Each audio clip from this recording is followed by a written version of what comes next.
Esprit Rubix, le podcast qui vous dit tout sur nous. Dans cette saison 2, nous vous emmenons à la découverte des Business Units Rubix. Initiée en 2024, cette organisation valorise les solutions techniques proposées aux clients. Depuis, 3 Business Units ont été créées: outillage et maintenance d'ateliers, transmission de puissance et fluiditique, et enfin protection, hygiène et sécurité.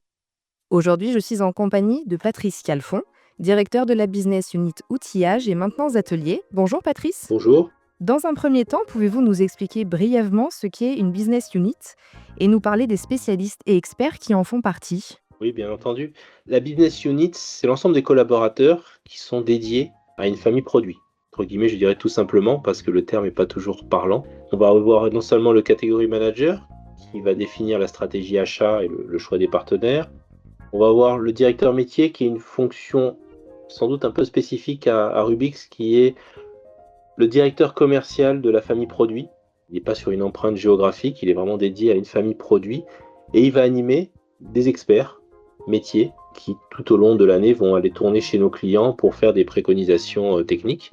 Mais je ne veux pas oublier également là-dedans les fonctions support, c'est-à-dire la responsable des approvisionnements, qui va assurer la qualité de notre stock et qui, du coup, connaît très bien les produits, leurs spécificités, les particularités de nos fournisseurs. Bref, la meilleure façon de commander nos produits pour avoir un stock qui soit toujours en mesure de répondre à nos besoins clients. Et cette business unit est divisée en 5 catégories, c'est bien ça? Exactement. C'est une business unit très large en termes d'offres. Nous l'avons segmentée en 5 parties pour un peu plus de lisibilité. On va y trouver donc l'usinage, le soudage, l'outillage et la visserie fixation, la maintenance, plutôt des petits produits de maintenance type colle et adhésif, type peinture, type quincaillerie. Et enfin l'équipement, qui là pour le coup sur les produits de maintenance un peu plus massifs, on est plutôt dans les biens d'investissement. On va être sur du levage, de la manutention, du mobilier d'atelier, du nettoyage haute pression ou de l'aspiration par exemple. Et quels sont les principaux enjeux dans le domaine de l'outillage et de la maintenance d'atelier?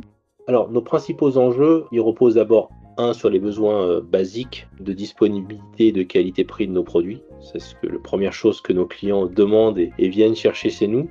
Et ensuite, c'est l'expertise qu'on peut apporter, quelle que soit la famille produit, à nos clients, et quelle que soit la famille, et quel que soit l'endroit où il se trouve en France, qui est une vraie valeur ajoutée de Rubix dans son ensemble.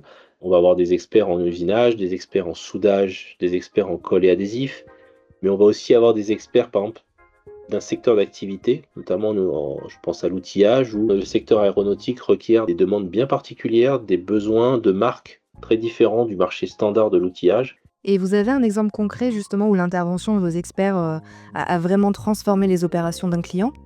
Transformer, le mot peut être parfois excessif. Souvent, c'est au quotidien des petites avancées et préconisations. Mais j'ai en tête très récemment un expert usinage qui, chez un client agroalimentaire de Rubix, a identifié donc toute une succession de tâches manuelles qui étaient faites en usinage et pour lesquelles il a préconisé l'achat d'une centrale d'usinage, enfin une machine, simplement, qui a permis donc à notre client de multiplier sa productivité par 4 en nombre de pièces fabriquées par jour, ce qui évidemment est colossal et lui permet un très rapide retour sur investissement.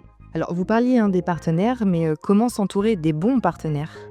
Oui, alors c'est peut-être moins compliqué pour Rubix parce que nous avons d'abord une longue histoire et une longue histoire avec beaucoup de nos partenaires actuels, depuis 20, 30, parfois 40 ans, qui figurent parmi les plus grandes marques. Et ensuite, à l'intérieur de ce panel qui est déjà de qualité, on travaille aussi le choix des bonnes offres en termes produits.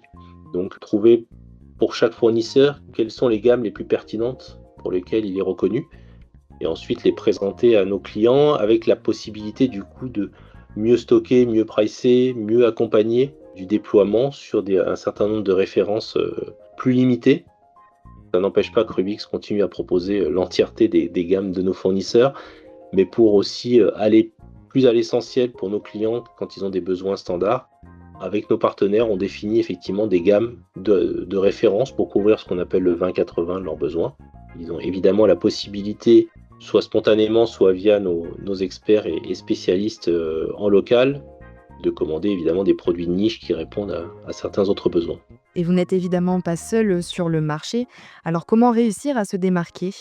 Aujourd'hui, Rubix a de multiples atouts pour nos clients, certains que j'ai évoqués, donc une offre très large qui permet de concentrer ses achats chez nous, une logistique nationale fiable et de qualité, des solutions digitales quasiment systématiques, notamment pour nos clients grands comptes, pour gagner du temps sur le passage de commandes. On parle de beaucoup de petites commandes, de milliers de commandes sur des milliers de produits, ça prend beaucoup de temps. Besoin d'expertise, comme je l'ai exprimé juste avant, on est capable d'apporter cette expertise sur toutes les familles, sur tous les secteurs d'activité et dans toute la France. Et ça, peu de concurrents peuvent afficher la même carte. Et je pense que le dernier point, c'est la relation humaine qu'on peut avoir avec nos clients et au fait qu'au-delà d'adresser des besoins techniques, on adresse les besoins de différentes personnes chez un même client. Et concernant votre business unit outillage et maintenance d'atelier, quelle est sa plus grande force ? Je pense qu'elle est en fait à l'image de Rubix, c'est-à-dire qu'elle est très large en termes d'offres. Ça, c'est le premier point. Le deuxième point, c'est que malgré cette largeur, on est capable d'accompagner les clients avec un très fort niveau d'expertise.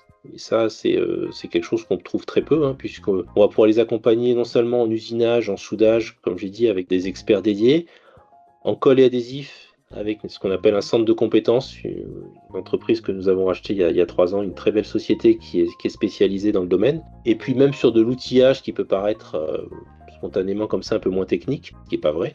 On est aussi capable d'accompagner des secteurs d'activité particuliers. Je pense notamment au secteur aéronautique, où nous avons des équipes dédiées et particulièrement compétentes sur Toulouse et Nantes pour accompagner les clients qui ont pour le coup des besoins très particuliers avec des marques et des usages d'outillage très spécifiques.